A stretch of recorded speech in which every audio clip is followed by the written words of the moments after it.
Good morning, everyone. We are continuing here in the words of the Beis Halevi in his Maimah Bitachon about the ehrlichkeit, the honesty that a Jew should have in business, because therein will lie his bracha of parnasa. And the Beis Halevi concludes this idea with the following pasuk, and he says, "V'chol ma sheyosif l'tayar ma'asav." More that a person does to purify their actions, and they increase their bitachon, their reliance upon Hashem,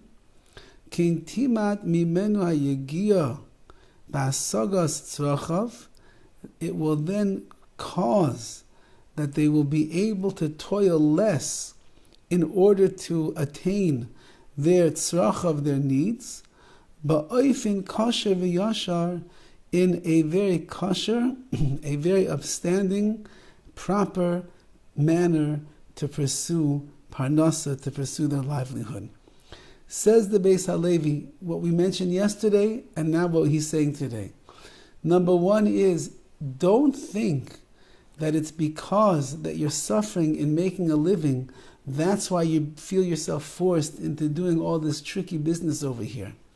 On the other hand, said the Beis Halevi, it's because that you are engaging in the shady business dealings, that is why the parnasa is so difficult to come.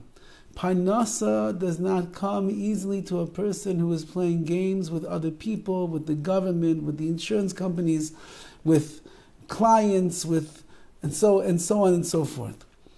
However, says the Beis Halevi today, if a person remains has integrity and dignity when it comes to their business dealings, and they understand that the source of all of their parnasa is coming from the Ribbono Shel Olam, and therefore they look for ways to be even more honest, more painstakingly honest in their business, in their office.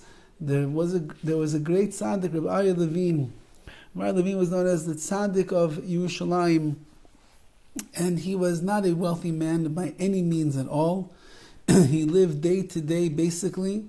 Kadosh Baruch Hu sent him what he needed to survive and to raise his family.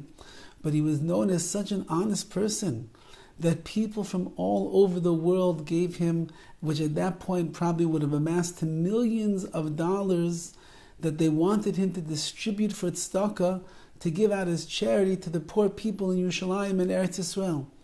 And here was a man who had no money for himself. He certainly could have used a good chunk of that tzedakah to raise a family, to make a chasana, to make a wedding, to pay the bills, to pay the rent, buy himself an apartment. But he was so ehrlich, he was so honest, and he was so particular to make sure that everything was kosher v'yasher, was upstanding, and it was proper. He kept a ledger of every single penny that he received to give out as tzedakah. He kept a ledger that recorded all of the money that he received, and the ledger also recorded how he gave out in charitable funds all of that money. And b'seif yamav, at the end of his life, they found his ledgers that was literally filled with hundreds, if not thousands, of entries, and every single penny was accounted for. Every penny that he received from this donor was accounted for, how it was spent and who it was given to. All of the organizations that were relying upon him to distribute, let's say before Shabbos or before Yom Tov, larger sums of money to the poor people of Yerushalayim Kodesh who needed to be able to make a Yom Tov and have money and have food on the table. Every penny, every agura, every shekel was accounted for in the ledger of Rabbi Levine, to make sure that he didn't do anything that was inappropriate or improper with the money, but rather he was trusted to put it in the right place, and therefore he kept track to make sure he didn't make any mistakes.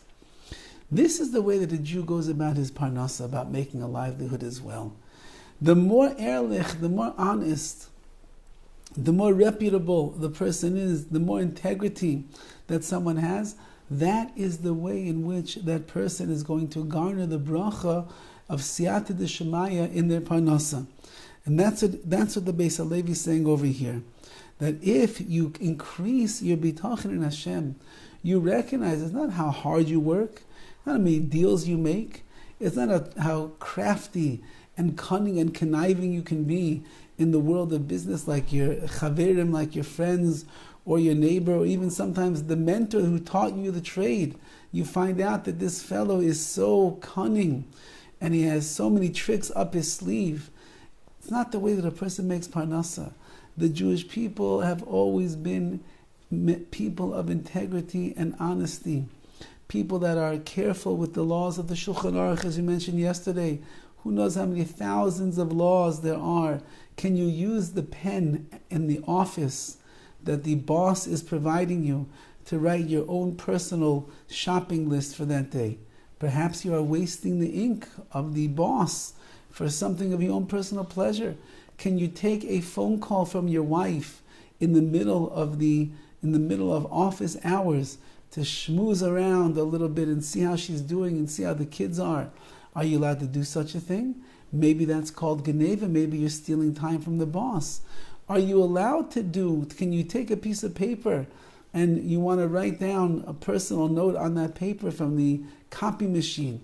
That again, the boss is paying for that money. Are you allowed to do such things? These are all the guidelines of honesty that a Jew needs to be well aware of to make sure that they are not cheating the system, but rather that they are using the system of parnasa that HaKadosh Baruch has set up, the world of Ishtadlus that we're obligated to be a part of, but we're doing it in the most ehrlich, the most honest and sincere of ways. Person does that, says the Beis HaLevi, then you'll find out unbelievably, lo and behold, I could work less, toil less, put in less effort and the like, and still HaKadosh Baruch Hu sends the parnasa. He sends me my livelihood and my sustenance for me and my family. We should be zeichem, Yetz Hashem, to be the honest Yidden in parnasa, in our workplace, to make sure that the money that we have in our hands is kosher money that came hard-earned through our bitachon and our amun in Hashem, and not money that came in any crafty, sneaky, or conniving ways, which makes the money itself dirty money, because it's not money that's filled with bitachon b'Hashem, it's money that's filled with a lack of bitachon in Hashem, and that's not the way that HaKadosh Baruch Hu wants the money to come to our hands. Have a wonderful day.